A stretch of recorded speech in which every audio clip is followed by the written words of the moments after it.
Let me ask you this question real quick. Did Congress pass a law to stipulate the ATF do this? Unequivocally, no. Mr. Wilcox, how you doing? Fellow Brooklynite over here. Grew up the same time.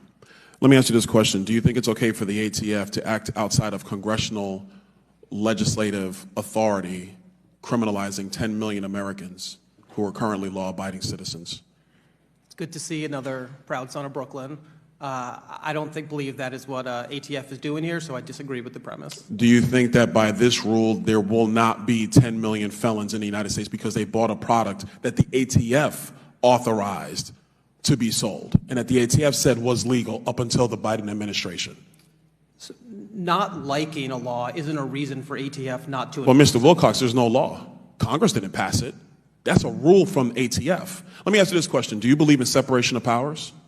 Of course. Do you believe that the legislative power resides within the congressional body and not the executive? I do.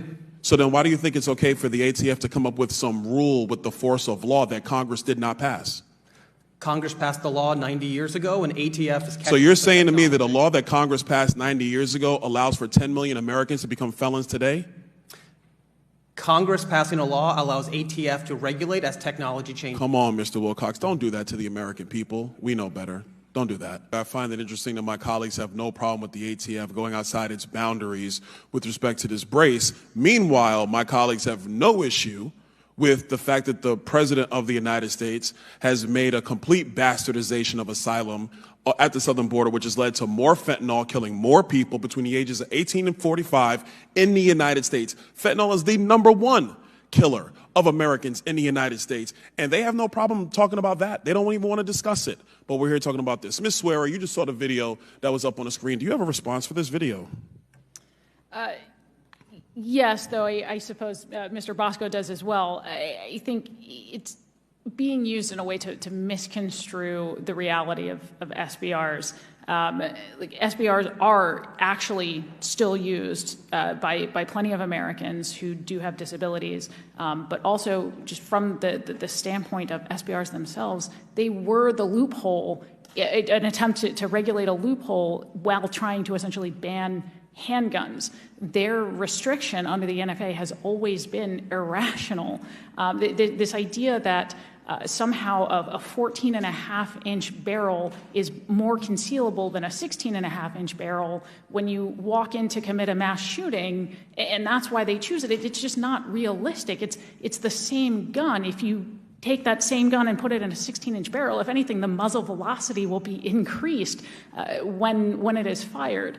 So it just doesn't make a whole lot of sense. So to give you a little background on what's going on here, it's literally the ATF has now criminalized, and this is under direction of the Biden administration. They have criminalized a gun accessory that was legal for years and years and years, and they've done that sort of underneath, everybody's noses, right? So basically, as at this point right now, if people are in possession of this gun accessory, which was until very recently very legal, now this is illegal, right? And so if people get caught with this, or if the Biden administration or somebody decides to bring down charges, they're looking at up to 10 years in prison. So is that right? No. In fact, it is completely insane that this is something that they're trying to put under the noses of the American public. But when you have to understand here is that the Biden administration is trying to subvert the Second Amendment. They literally do not want American citizens, law-abiding American citizens,